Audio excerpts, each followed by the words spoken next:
can't believe I'm saying this, but I agree with Vince Russo. Hey everyone, welcome back to another episode of the Wrestling Is Now Shitty podcast. I am Dr. Legend, joined as always with my esteemed colleague in his wonderful Sami Zayn cosplay, Midnight. You know, I went through some hard times. They give them after 30 years, they gave me a wristband and then they said, "You're out of here." What's up, everybody? Welcome back, buddy. How's it been? How's your week going? You watch any wrestling this week?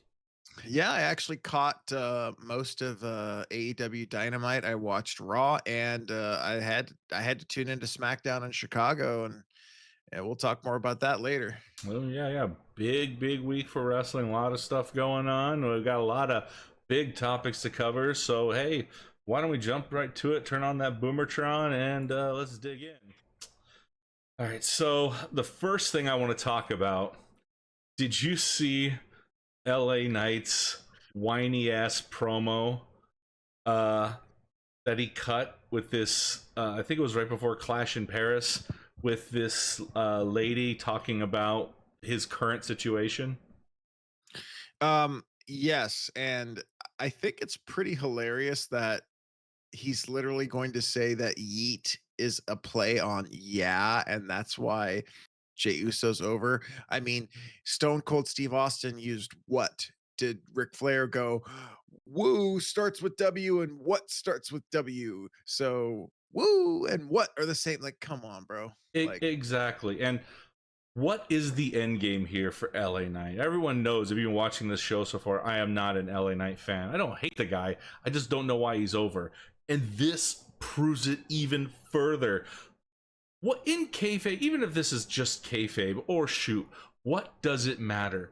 Nobody gets over by being a whiny bitch. Whoever gets over by saying, "Oh, he stole my gimmick, I should be me." If somebody else takes what you've done and makes it better, that doesn't mean that they're a thief. That means you're a shit ass wrestler. I'm sorry. Look at Ric Flair was not the original Nature Boy.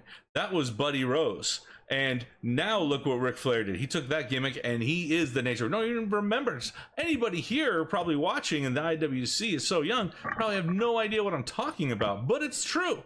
And I don't know if they're trying to use this as a vehicle to launch a Uso versus Knight feud or anything like that, but it honestly, I don't like LA Knight, but this is detrimental to him because it makes him look weak. Yeah, I completely agree. I don't see the angle in this. There's a lot of better ways for him to kind of turn heel and do a feud with Jey Uso, but whining about the fact that Jey Uso says yeet and you say yeah, and they both start with Y is not the best way to start. I don't know if this has been scripted by WWE. I hope it wasn't. I hope this is just LA Knight because it's pretty clear he doesn't have a grasp as to what the fans are actually connecting to.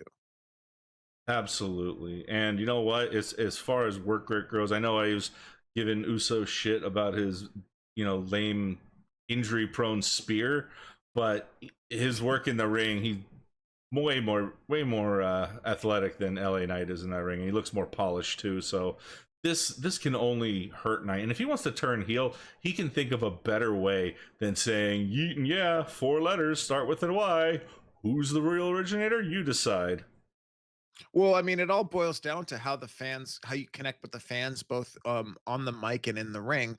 Look at what Jey Uso can do in the ring. It's not just the fact that he's athletic, is that the fans enjoy what he's doing. Scotty 2 Hotty connected with the fans because of the worm. They wanted to see him. Some people paid to see him do WORM and just a little forearm, chop on a prone opponent. What does LA Knight do to connect with the fans? He doesn't really do anything except say, yeah. He points 3 times. That's it. That's probably why I didn't really get him, because that was my first introduction to him. People were saying he's the next Rock. I said, really? Let's see what this guy is. He points and they say, yeah. Yeah, okay. I'm not feeling this from LA Knight. I think it's a bad look. All right. Well, he definitely feels like he's on a downward slope with this. Not sure where this leaves Uso, but he can only come out on top because guess what? When they put him in a match together, whoever gets cheered the loudest is obviously the people fans care about more. I don't see LA Knight coming out on top, especially with the year Jey Uso's had. Pretty much, yeah. All right, moving on to the next thing. We're going to talk about a little bit of NXT here. Say his name, and he appears. My boy, Joe Hendry. You got to play this clip. You got to check this out. Cutler! No one's saving you now! Joe Hendry! Too late for this! Oh, they said his name! What day? They said his name! What day? The secret weapon! Oh, I believe! I have never seen anyone get so over because of their song. I have to admit, when I first saw Joe Hendry earlier this year as a secret entrant in the Rumble, my first thought was like, why is this TNA guy in the Rumble? Had no idea what he was about, didn't care.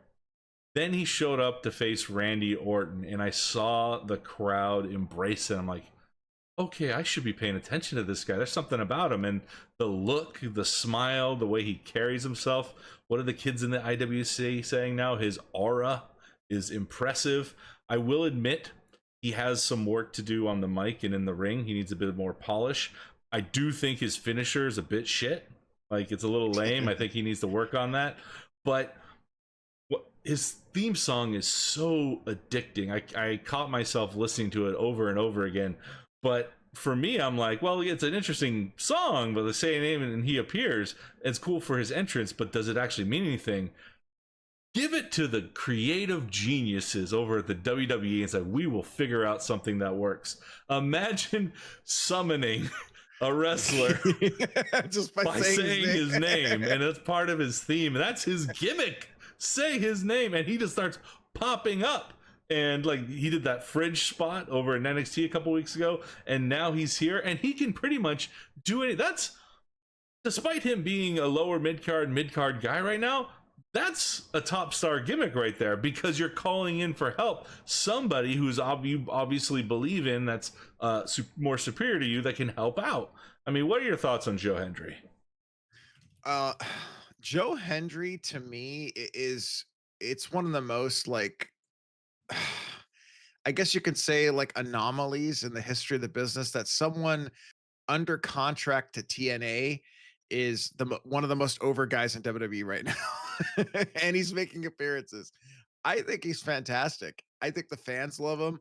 I think he has something, and I think that it's pretty clear that all we really have to do is just keep building him up properly. And they are. Like, this is all he really has to do. And he stays over. And I think that the key with Joe Hendry is kind of like the Brock Lesnar thing, like special attraction, right? Like, you can't bring him out every night because then it gets lame, but you do it in small doses and he just becomes this aura. And then that's when you can finally start main eventing him. But I think he's great. I think everything about him is fun. It's the fun side of professional wrestling, and that's what Joe Hendry's doing. Right, and we were talking on last week's show about Cody Rhodes and being a white meat babyface. Joe Hendry is nothing but the epitome of a white meat babyface. He has literally zero edge to him. He comes out with the biggest smile of all time. The fans explode. They're waving their hands alongside of him when his song plays, and they just absolutely adore this man. And what does he do other than come in there with the big smile? His song is super catchy. He performs well in the ring. I mean, he still needs a little bit of work on my end. I think he needs an updated move list. And from his promos and stuff, it's he's still a little dodgy there, but you can develop those in time. Bret Hart was never a number one promo, but his performances in the ring and his storytelling carried him over. I think Joe can evolve and take that next step, but this is the kind of stuff I want to see in wrestling. Give me a nice attraction, entertain me, make me pop, and make me believe. And Joe Hendry makes me believe again. This is why I despite the show being called Wrestling Is Now Shitty, he makes me believe that maybe it's not. You're absolutely right. I think that Joe Hendry is showing that wrestling is still fun, relevant, and can surprise you and really be entertaining because remember, wrestling, you can do anything. And right now, the former TNA World Heavyweight Champion is making sporadic appearances on WWE, and he's almost as over as pretty much everybody else. Absolutely, yeah. That WrestleMania pop he got, unbelievable, absolutely unbelievable. I really, and I want to see them develop him properly. I don't want to see them rush this, because when they rush stuff because it's popular, it it gets lost in the weeds, and I think it oversaturates them. And you just try to give the audience what they want, like, oh, they really like this chocolate. We're gonna sell nothing but chocolate right now, and then after you eat chocolate like for 2 days, you're like, God, I'm kind of tired of chocolate. Can I get something else? They need to take their time, pace it, let it build. That's why I don't know if we had talked about this, but in WrestleMania 39, when Cody lost to Roman Reigns the first time, I was pretty upset. I said, God, they're going to keep the belt on Roman. Why? Why do they do this? But in the long run, I realized that was the absolute right decision, because they had to build him up properly. Let him be the chaser. Let him get adored. And that loss did nothing but elevate Cody Rhodes, because now it made him hungrier, and they made him want to see him win even more. And I think they can do the same thing for Joe Hendry. He's already adored and beloved by the fans. His shirt that sold at WrestleMania went into 2 printings. I know, because I bought one. So if you're going to talk to me about selling a lot of merch, this guy does it. And he's beloved, and they chant his name properly, unlike some motherfucker named Cross. Oh God. Oh God. The one thing that I am very hopeful for, well, the one thing that I hope happens is when his contract expires and he goes to WWE, I just hope that WWE compensates TNA in some way, shape, or form, because I mean, it's just it's a raid amongst raids. I mean, it'll be crazy. Here's the big question I asked before moving on. He's been popping up, and he's been on NXT before, and he's been on TNA. When his contract expires, do you send him back to NXT, or do you push him up main roster?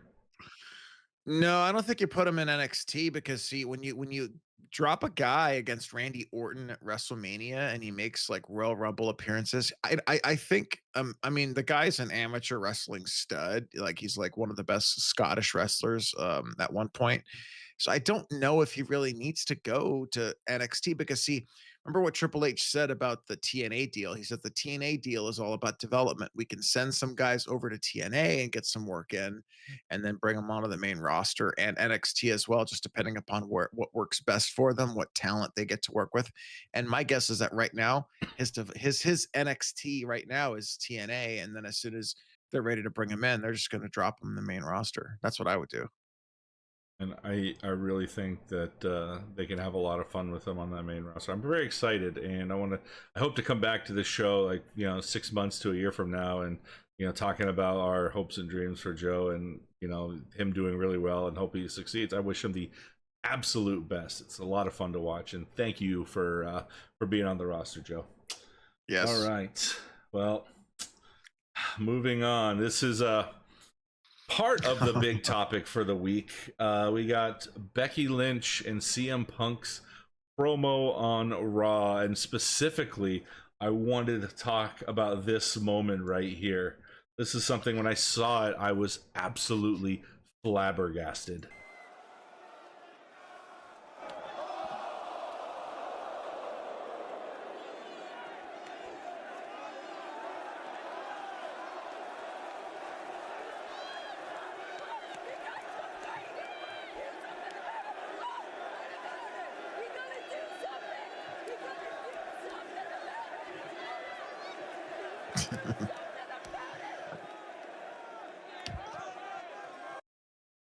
Dear God, when I saw this happen, the first thing I said to myself, what the fuck does WWE Creative have against Becky Lynch? This Well, go ahead. This absolutely buried her. She went out there to smack CM Punk. Like, they do stuff in WWE where the women do moves on the men, and the men take the spots. They absolutely, like, they'll do damage. I think, wasn't on a house show that CM Punk took the like quasi Canadian destroyer from Raquel Perez or whatever. He took the move, and it made it look like legitimate. And here, Becky Lynch, the quote unquote the man, and was slapping the hell, giving CM Punk her everything, and just wafting her little wrist like a fly swatter, pink, like, and yelling, "You're gonna do something," taunting or whatever. But she looked shit. She looked absolutely terrible. Yeah, this did not come off on camera as good as it probably looked on paper. That's what I think happened. I think somebody wrote this down and said, "Wow, this is going to be good," but I don't know if Becky executed it properly. And we talked about, I think we may have talked about this before, but CM Punk and Becky Lynch with microphones in their hands, that's a tall order for Becky Lynch to stand up to Punk, and the flicking of the wrists and the slapping, like, what you need to do instead of like multiple slaps is you slap once and then you milk it, and then he gets angry, and then she winds up, and then she gives him another big slap, instead of all, the flea flicker slap she was giving him. Milk it, slow it down a little bit, but I just think it was a overly written segment. You are 100% correct on that. I understand the point they were trying to do. She was taunting him. She was teasing him. She was trying to make him upset so he would strike her in some way to make him, quote unquote, lose his cool. But let's play that out, if you will. Seth Rollins was on the other side of that ring. If Punk was like in Austin and didn't give a shit and just started battering her and just clotheslined her, where he could get like 4 big ass moves on her before Seth made it to the ring. And then what would happen? Like, what would be like? I beat up your woman. Yeah, now what? I know the point was to build AJ's surprise return. Oops, spoiler alert. But this, to me, all this did was make Becky look stupid. Look at that shit-eating grin she has on her face in that still right here. Like, this is somebody who was famous for being stoic and dominant and awesome in the female division. And now she's a joke. How did this help Becky at all? And in the end, it kind of hurts the feud as well, because now Becky isn't seen as this dominant force. She just seems like this bitchy lackey to Seth Rollins and CM Punk's feud. Yeah, like I said, I understand what they were trying to do, and we know what they were building up to, which we will get to at the end of the show. But it just really just not executed properly. Like, it was just so poorly done that I almost feel like the person who wrote this segment maybe needs to get replaced and get another producer, another writer to write these segments out, because it's just not working. Yeah, and I have to ask, this also confused me. Is CM Punk on Raw or SmackDown, and is Becky on Raw or SmackDown? I don't get it. Because they've showed up both shows. The roster splits over, right? I have no idea. Because Sami Zayn a couple weeks ago said, "I moved over to SmackDown now." Yeah, I think the roster, well, it's not over, but they're a little bit more flexible as to where talent can go. And SmackDown was in Chicago, so there's no way they're not putting Punk on the show in Chicago. Did they really need to build this for 4 days to hype up AJ's return? I mean, like, they could have done it the week before on SmackDown and really, really milked it. Or it really is the world's second worst kept secret. But whatever. This segment made me that much less interested in the actual matchup coming up. And I don't know what Becky's gonna do from here. I know she's playing the heel with her, but she used to be a very dominant, strong heel, and now she's playing like the chicken shit heel, which is like the antithesis of her character. So, like you said, whoever wrote this shit, can fire their ass. In fact, I think Becky tried to save this segment, and if you saw it on her Twitter page, they added sound effects. Now, do you remember Judgment Day 2006 when Great Khali was fighting The Undertaker, and Khali's finisher was that stupid ass chop? And I think the SmackDown before, we were watching it like live together, and he does the chop to Taker, and it's like the dinkiest, like ba-dink. And I remember he knocked Taker out with it, and we were like, what the hell was that? But in the promo package, they added sound and lighting effects and transitions and cuts, and they made it look like it was this thunderous whadoom. So anybody who missed that show, it looked amazing, but for us who watched it live, like, no, that was shit. That was absolute shit. And this is what, listen to this shit.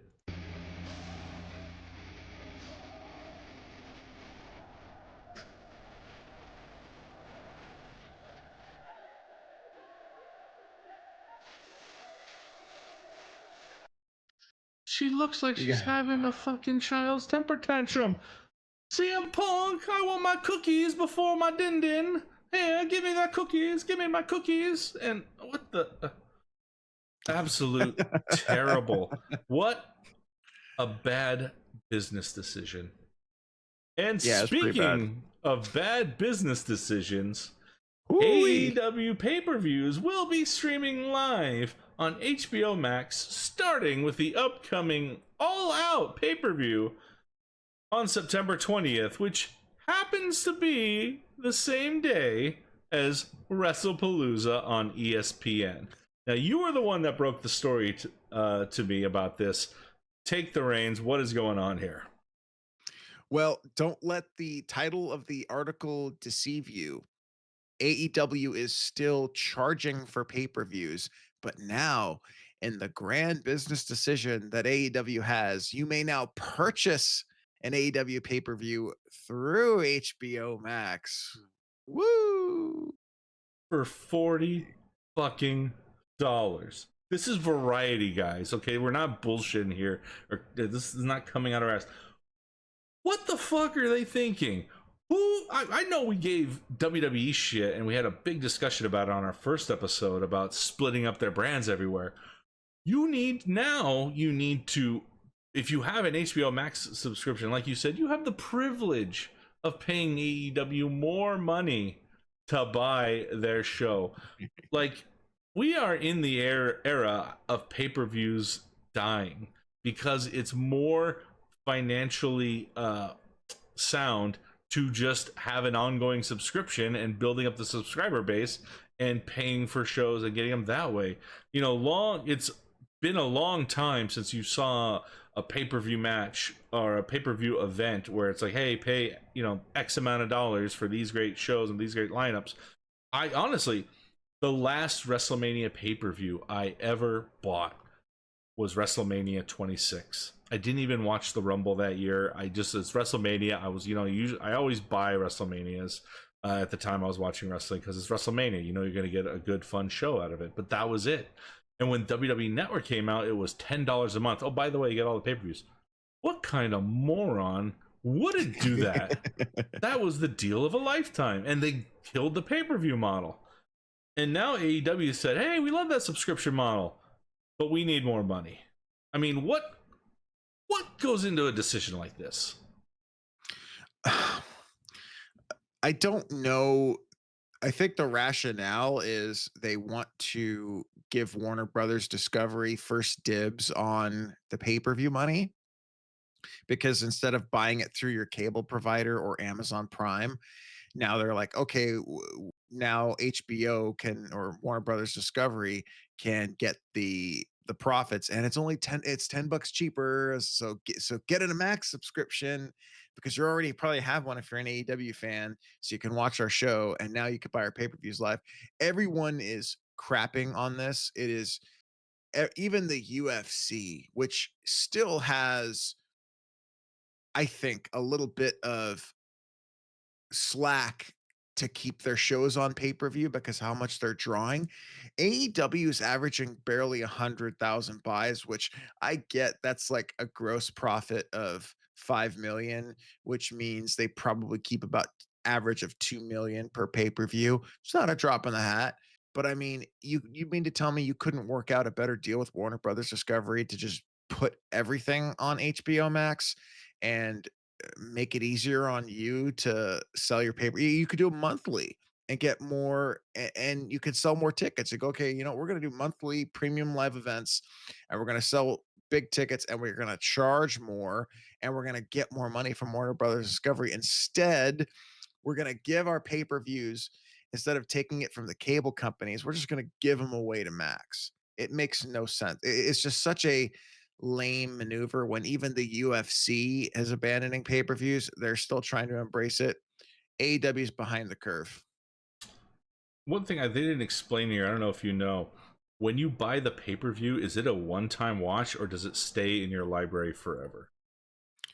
That is a great question. I don't know. I do know that right now on HBO Max, they have, I think, almost every single AEW pay-per-view to watch on in the library. I am going to double check that live just to make sure. Yeah. Um, So something else I was also thinking about, when we bought pay-per-views when we were younger, the early shows, there was never a question about stream quality or the shows going down. It was extremely rare when that happens. You might get once in a while a skip or a disruption, but cable service was generally 100% reliable uptime.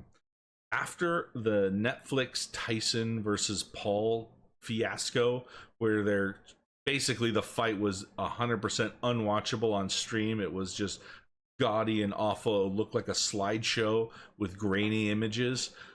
What happens, I can't imagine that many people will be buying the AEW pay-per-views, but because streaming is still very unreliable, because not everyone's internet is the same. Some people have fiber and cable, some people are using satellite, some people are just streaming off the 5G on their phones.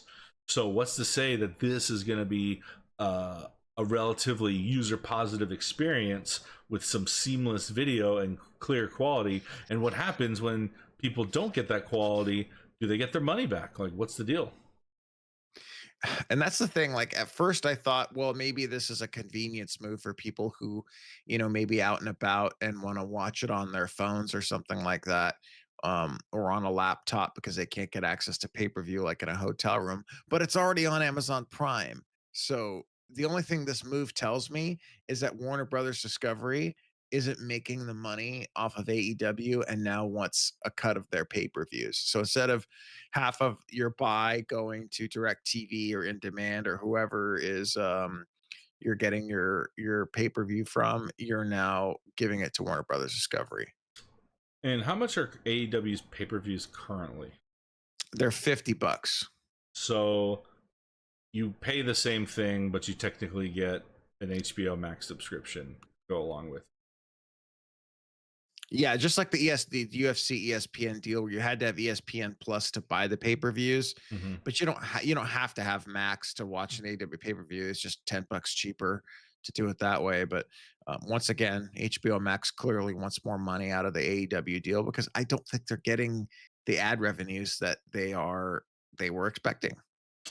No, and I read this somewhere where people are saying like Tony Khan was in over his head. He's just a fan that tried to start a business and he put the wrong people in power. And I don't know where this deal is coming from. It reeks of a desperation move. Like WWE partnered with somebody else, so we should seek the same thing. And it's for your company, I think they need to focus more on making their product better. Make me care about their product more. Because honestly, there's some stars on there that I'm huge fans of. I love Christian. I think Adam Copeland's great. He's wonderful to watch in the ring. Shelton Benjamin is still performing at almost his top level back in WWE. And the dude's almost 50. And there's a lot of good stars on there, but they don't. The shows, the way they're written and everything like that, there's just no sizzle. It's like they all like just will provide some good steak and it'll be tasty steak, but if you don't provide that spectacle, like make me care about why the matches are good. Like if it's just a bunch of flippy jumpy awesome shit, that's fine to watch once or twice, but if I don't care about the two dickheads in the ring and why they're battling out, what's the point? Exactly. And AEW actually, what they need to focus on is they need to focus on producing stars and television that's must see TV, and they needed to focus on selling a lot more tickets. They actually did a pretty good job by running the 2300 arena for AEW Dynamite, and it was actually not a bad show. It was the right crowd, it's the right size. I think they need to focus on 5 to 10,000 seat stadiums, jam pack them.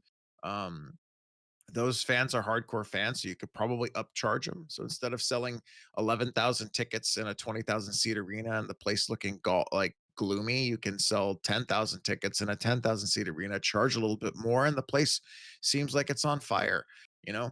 And that's the thing. Like they're not focusing on the right avenues of business because I don't know if they actually really want to be a, a profitable business. I think they want to run a wrestling company and they got themselves a nice little deal and that's that. Like they just want to run. They just want to.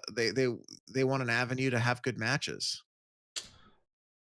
Who do you think right now in the industry, be it a star, a producer, or writer, could elevate AEW to a higher level?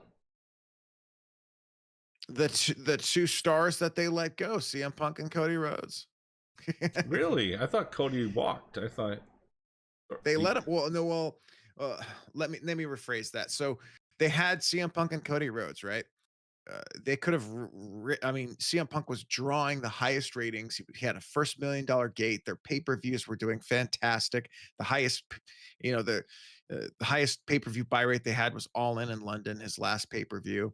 But in terms of like writer, I think the only guy that could come in and clean that place up would have been like either a Paul Heyman or maybe a Ryan Ward. I think Ryan Ward steps in there.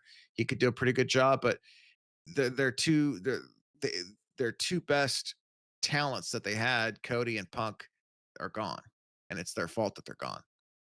I thought I was queuing you up. I thought you were going to say Paul Heyman off the bat, being that big Paul Heyman mark that you are.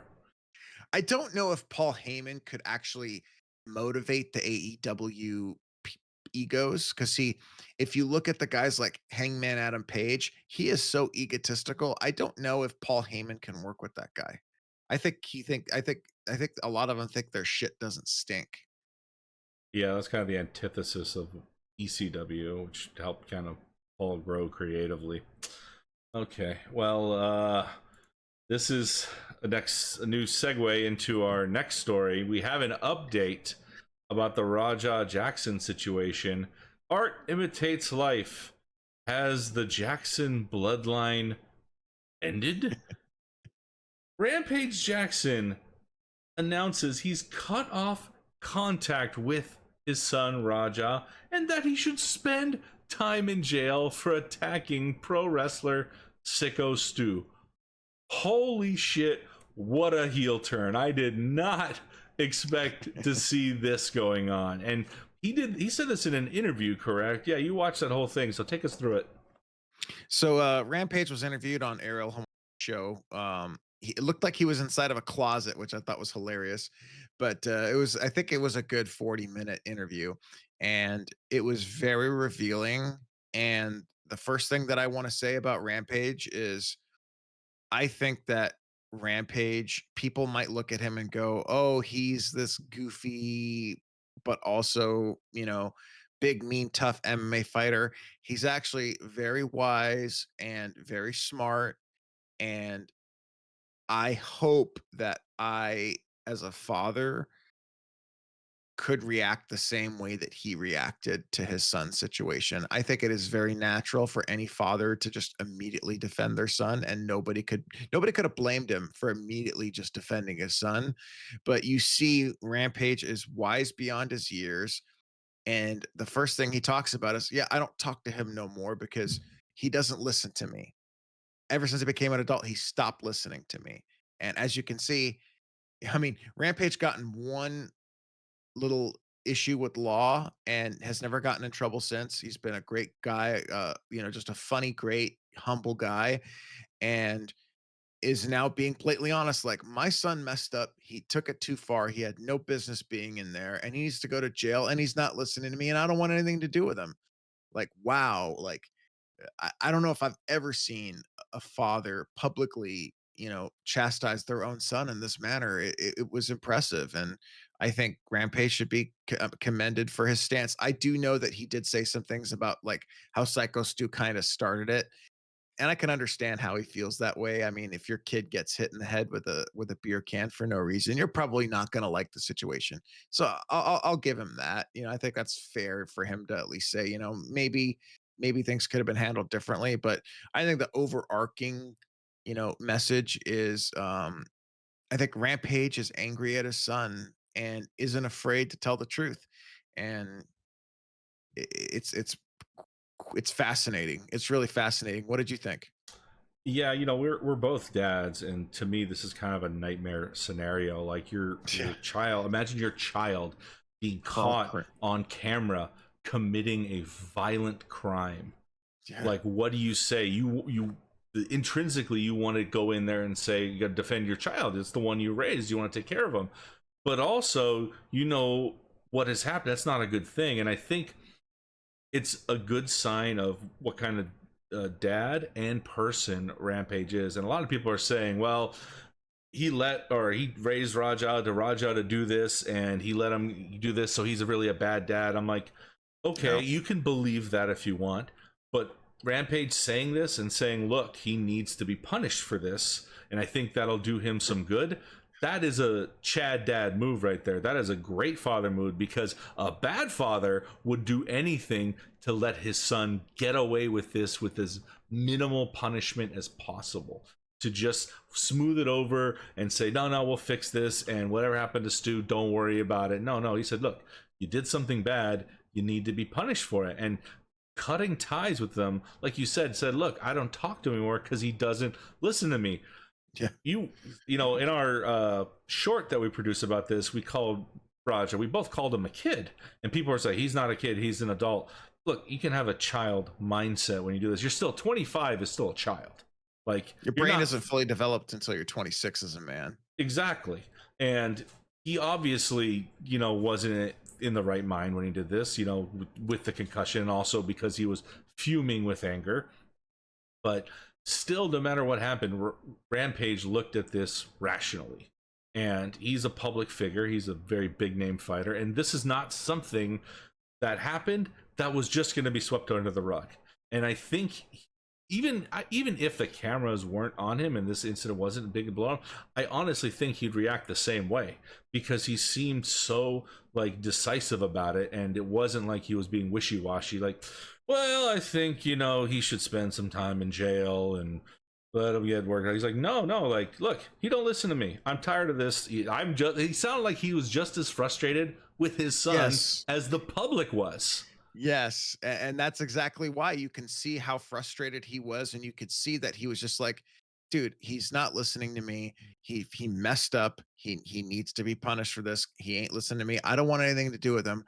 But he didn't completely like not support him. He did say, "Hey, I did get him a lawyer," which is Raja's right. It's his right to retain a lawyer, and I commend him for that. Going, "Hey, listen, I'm going to hire a lawyer for him to make sure that his rights are protected," which is fair. Um, but overall, he's very frustrated. That's a fantastic point. Yeah, and going along with this, this is what we're 2 weeks after this incident happened. Still no arrest, still no word from local authorities. I've heard rumors, it's nothing official yet, that the LAPD has referred this case to the State Department. And I don't know if that's because the LA district attorney was like, look, this is political suicide for me. I'm not going to touch this case because there's way too many, layers to this that could get us in trouble.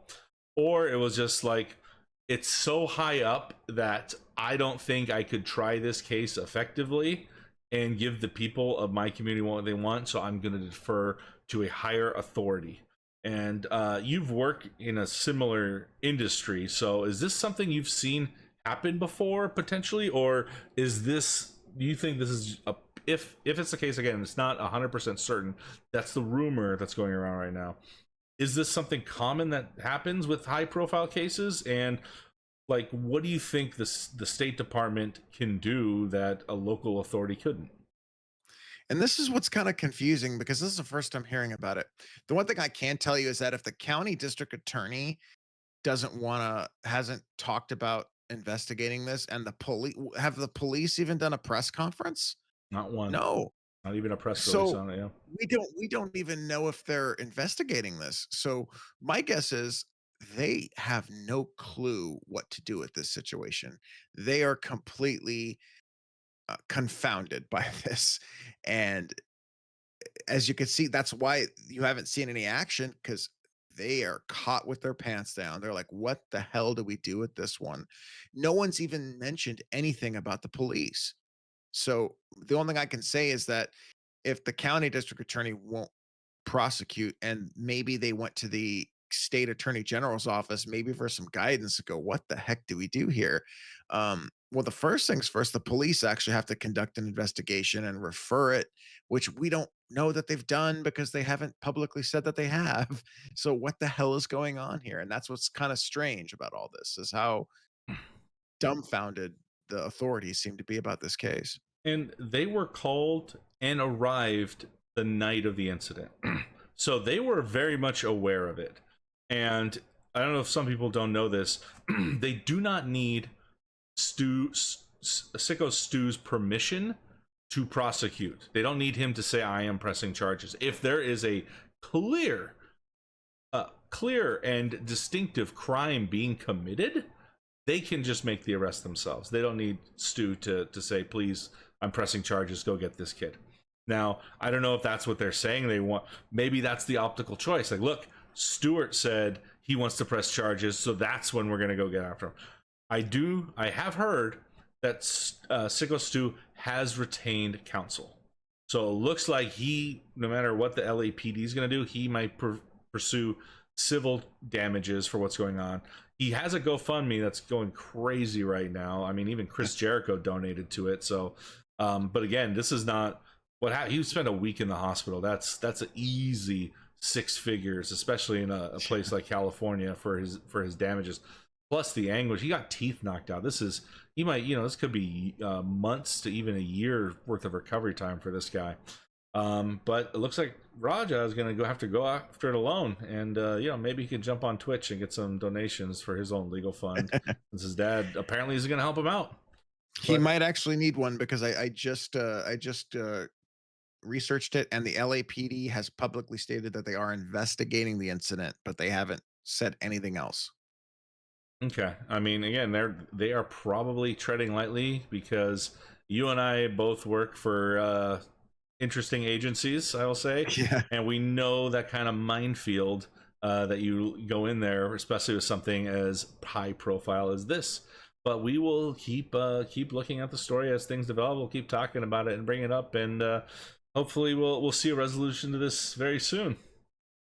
All right, time for our main event. Guess who's back? Back again. AJ's back. Tell a friend.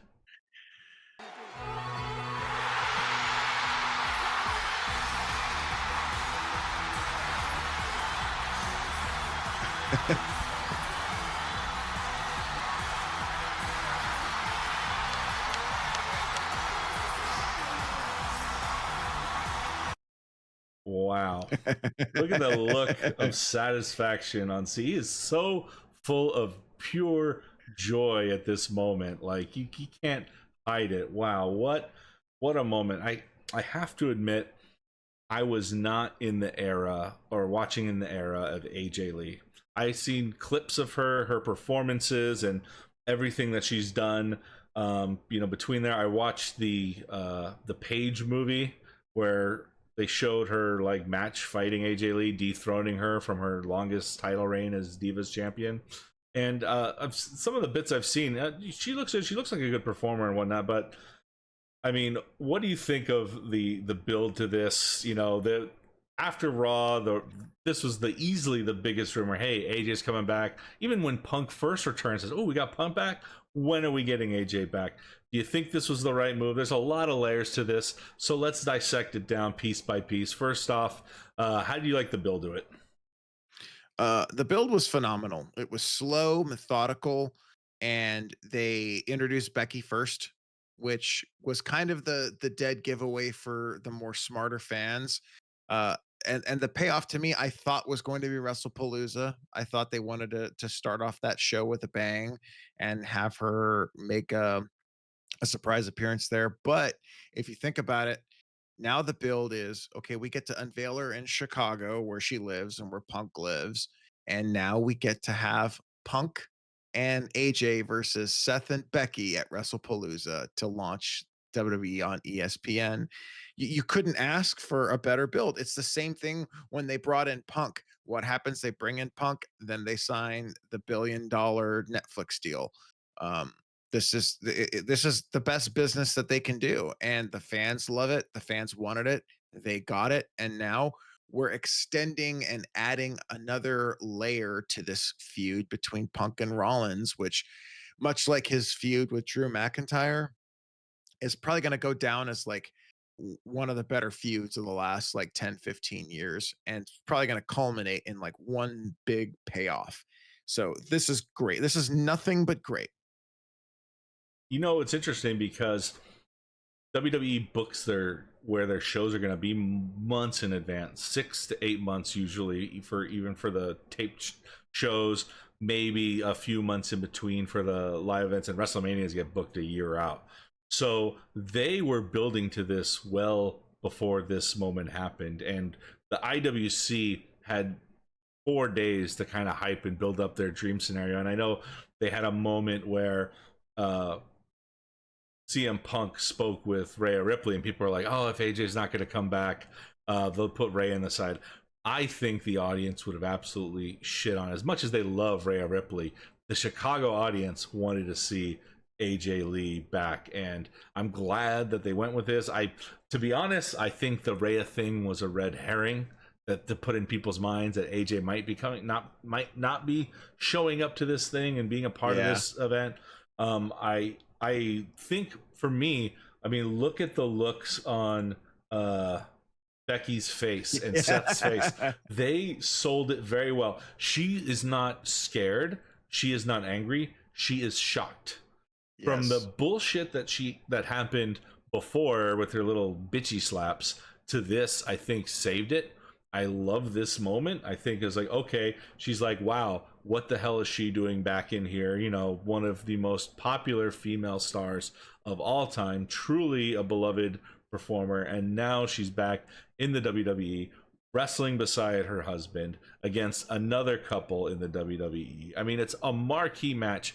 Now, do you think Punk, being the kind of guy he is, will work with Triple H to book this months in advance as a fuck you to AEW? He says, look, if we're going to bury him, let's bury him properly. Or do you think it's kind of a coincidence?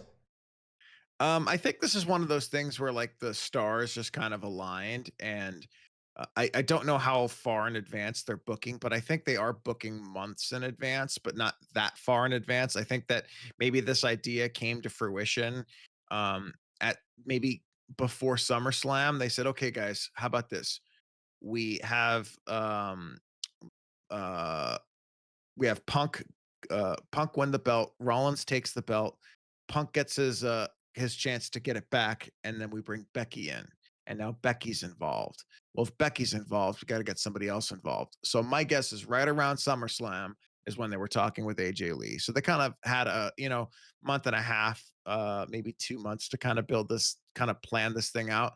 And it just so happens that Raw was in Chicago, SmackDown was in Chicago, right before WrestlePalooza. I think they just kind of got lucky as on the timing, because now in a couple of weeks, I guarantee you the main event of WrestlePalooza is Punk and AJ versus Seth and Becky, and it's gonna draw because it's AJ's first match in 10 years, and it's Punk and Rollins. I mean, who's not gonna want to watch that? It's winning. This is promoting professional wrestling 101 right here. Absolutely. And this is, I mean, we bitched about the $30 from ESPN. What a way to sell that first show to get your money back. Hey, you want to see Punk and AJ Lee team up together in a match against Seth Rollins and Becky Lynch? Jesus, like, I was questioning it before, but I want to see the culmination of this feud. I mean, this is a marquee feud, a top drawing feud, and you can tell by the crowd's reaction this is something that they want. And I know WWE's kind of focusing on the big moments on social media. What can we do to spread and get people aware and stuff? Like, look, I didn't watch Raw, I don't watch SmackDown, but I did catch all the clips on social media, and I got just as hype watching them as I would a live event, because it's not because I didn't want to watch those events. I couldn't. I was on a business trip earlier this week, and I had no access to my television. I was working, so to catch that stuff on social media, I think it's a good move for that, to get people to focus on the premium live events, because to me those are always the marquee shows. As good as, I mean, we lived through the Attitude Era where every week you had to tune in because something big was going to happen, and the pay-per-views were almost a throwaway. But I'm really glad they got back to, let's use the TV shows to build to the premium live events, the marquee events, where they put in all their best efforts, their best foot forward, and really sell the shows. And I know we've talked about the previous shows on Raw and SmackDown being pretty weak and forgettable. Like, we can't, I couldn't tell you the main events for the last week's SmackDown or Raw because I couldn't. I'm just focused on the now, and I think that's not just a sign of WWE's product; it's also a sign of the times. We're too forward thinking and forward focused on what's gonna happen next, that we don't get a chance to breathe in and absorb what happened fully previously. And that's also, it's also because maybe the product is just not as good and it's not worth remembering, which is a damn shame. I really wish the product was a whole lot better, where we could be like, oh man, what a great show. These matches were fantastic on par. I can't wait for this feud. But this feud right here is kind of an example of going back to that. Like, now I'm excited to see, okay, when's Punk's next live appearance? Like, when, as a promo, I want to see the next Seth and Becky promo talking about this event. Like, what are they going to do to hype up and build? The match is taking place in 2 weeks from now. We're recording the show on Saturday night, and it's the WrestlePalooza is happening on the 20th. So we've got 4 more shows technically to build to this match, and they could have done this as the go home show, and I think people would have still flipped out. They haven't even announced. Have they even announced the match officially happening? I don't even know if they have a card announced yet. People are also saying on the card it's supposed to be Cena versus Lesnar as well. Like, what a Jesus Christ! You want to bury an AEW show? Like, if I was, I think, is this the true first instance of 2 pay-per-views happening at the same day / time? Like, not since like Starrcade, I think Starrcade and Survivor Series.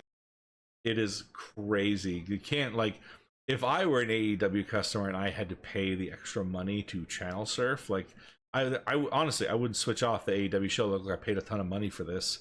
I'm not going to watch it. But if it was part of the HBO Max subscription, I could see myself like, oh, is this match going on? I'm not interested in this. I want to jump to the WWE one. And I would be, as a data junkie myself, I'd be so curious to see the metrics of people fluctuating the minutes watched in the live show. Oh, this match was really watched, and AEW's must have jumped up during that time. Okay, that would have been interesting to see what the fans' reactions were live when 2 shows. I mean, oh god, the possibilities. Let me ask this question. On September 20th, are you going to subscribe to ESPN Unlimited and watch WrestlePalooza, or are you going to buy AEW's All Out pay-per-view? Dude, I can't even tell you who AEW's world champion is right now. Okay, I have no idea. Well, so what is going to be the easiest decision for any human being? You're going to get that ESPN Unlimited subscription, and guess what else it's going to give you? The next few premium live events starting in January. Who do you think is still going to be feuding? Punk and Rollins. And you want to watch them? Get on ESPN Unlimited. Guess what's not going to happen? You're not going to see people lining up to buy AEW's pay-per-views, no matter where they sell it. It's not going to make a difference because WWE is literally going to knock their dicks in the dirt with this WrestlePalooza. September 20th is literally WWE going, you want to go head to head? Let's go. They're the ones asking for it. WWE's like, let's go fucking head to head. AEW doesn't have the balls to do it. And now WWE's just, I mean, they're just going to mollywop them. It's not even going to be funny. On our first episode, I mentioned I was very on the fence on it, leaning towards no on the ESPN thing. This changed my mind. This is something you give me something I want to watch. Spoiler alert, I'm gonna watch it. Like, I can't not watch this show now because it's important. Guess who else is probably gonna make an appearance? say his name. Oh my He god. appears. I Oh, guarantee you he makes an appearance. guarantee. Okay, we want to quote this 3 episodes from now. Let's see who's right, because I'm also very curious. I'd love to see him on that show. I'm gonna try to set aside time so I can watch the show live. That's how hyped I am for the show. Yeah, me too. Um, I'm really hyped for Palooza. but speaking of this, there's something else I want to bring up about the AJ Lee situation. So Vince Russo on his podcast mentioned something. He was critical about this, and he said the shows are so freaking bad. When AJ Lee is going to be a surprise, it's like The Rock is going to be on the show. That has a lot to do with the show being so bad. It's like, give me anything, and I'll pop for it. I'll put it over and I'll say it'd be great. I can't believe I'm saying this, but I agree with Vince Russo. He has a point. This situation with the product WWE is pushing right now, it's because, look, we're clamoring for change and nostalgia so much because the current product is not where we want it to be. Listen to it. I bet AJ Lee would have gotten a killer pop wherever she showed up, and it just happened to be Chicago, which is CM Punk's stomping ground. There was no way she was not going to get a pop there, but I think she would have been beloved in LA, and she would have been in New York or Florida or Washington or wherever they did it, but they preemptively did it in Chicago because they knew it was going to be big. But when AJ Lee's return, a wrestler who hasn't been with the company, 10 plus years, comes back, and that's the biggest draw of your show, it's almost like the Hulk Hogan situation where it's like you're clinging on the nostalgia factor so hard that you're not giving the new people a chance to shine. However, it's up to the new folks to get themselves over. Let them shine to make this not the marquee thing, but just another highlight. I mean, what are your thoughts on this? So I'm going to slightly disagree with both of you, and you and Vince Russo, your newfound butt buddies. Um, so he's not 100% wrong. I think that saying the shows are so freaking bad, I don't think they're freaking bad.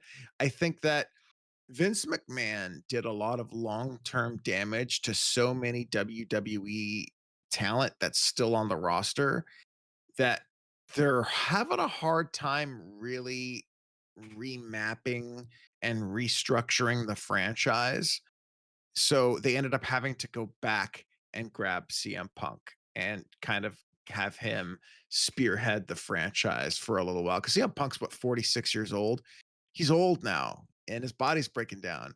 So I think that's why AJ Lee's return is so good, is because we're almost like, okay, can we go back to some familiar faces? Because the faces that we're used to have been so abused by Vince McMahon's booking style that Triple H and no matter how smart you are, it's tough to kind of remap and reshape and remold the franchise.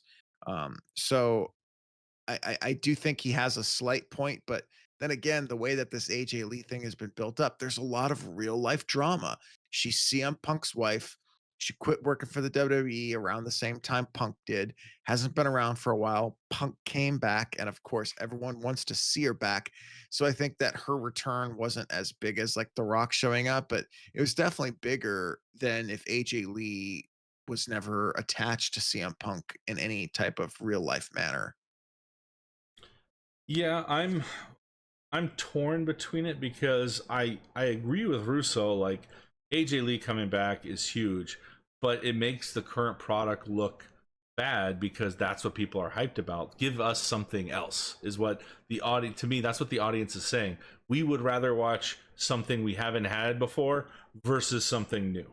And Which this, is it's just like you said about like eating chocolate over and over again. Like if you watch Raw every week and every pay-per-view, you start to get kind of numb to Rhea Ripley and Io Sky and all these people, and you kind of need a fresh face to come in and kind of shake things up. And that's why they get a big pop. It's like, okay, let's shake it up. Let's get some fresh new ideas out there. now, do you think AJ Lee can maintain this longevity as a main character on the roster? Or do you think she needs to prove herself more because she's going in there with some much bigger stars that are around today and much better workers that are around in her in the current era than she had when she was a top draw? because Pete, I said, like we talked about it a couple weeks ago at EO Sky, was Dave Meltzer's believed to be best wrestler on the roster right now, and now there's a dream match we could have, but AJ isn't as young as she used to be. She's 10 years removed from a wrestling ring, coming back in. We're hyped for his return, or her return, but is the sizzle gonna be is the match gonna be 100% sizzle, or is there gonna be some stake to it? How is she up to the task of performing at the same level that we all remember her as? And that's some questions that we don't have answers to because we don't know the nature of AJ's contract, and we don't know what her long-term plans and desires are and what WWE actually wants from her. If I were a betting man, my guess is that whatever happens at WrestleMania, that'll be the end of AJ's like long-term, I guess, to be honest. I think they're just kind of using her to elevate this Punk and Rollins feud, and that Punk is going to wrestle Rollins at WrestleMania main event, and AJ and Becky are somehow going to be involved, and that'll probably be the end of AJ's like full time tenure with the company. I think they're just bringing her in for this one feud. I don't know if she's going to be on the roster long term. Yeah, well, that's an interesting question. I hope we'll get some more answers on next week's show. But that is all the time we have for our episode today, folks. Thank you guys so much for tuning in. Thank you all to our subscribers and everyone who leaves comments and likes our videos. If you haven't done so yet, please leave us a like, subscribe to us. It helps us drive the show and makes doing what we do worth it. And we really appreciate everybody who's been tuning in. Thank you guys so much. If you guys have any questions for us you wanted answered live on the show, please send us an email to winspodcastlive@gmail.com, and we'll answer them before the main show starts. So thank you guys so much for tuning in. Any closing thought, Midnight, before we see ourselves out? No, I just wanted to give a shout out to all of the people on TikTok and YouTube Shorts that are watching our shorts, liking them, and commenting. We're really happy with all the engagement. So we're going to keep making great videos, and I hope you guys keep enjoying the content. Yep. Thank you guys so much. We'll see y'all next week.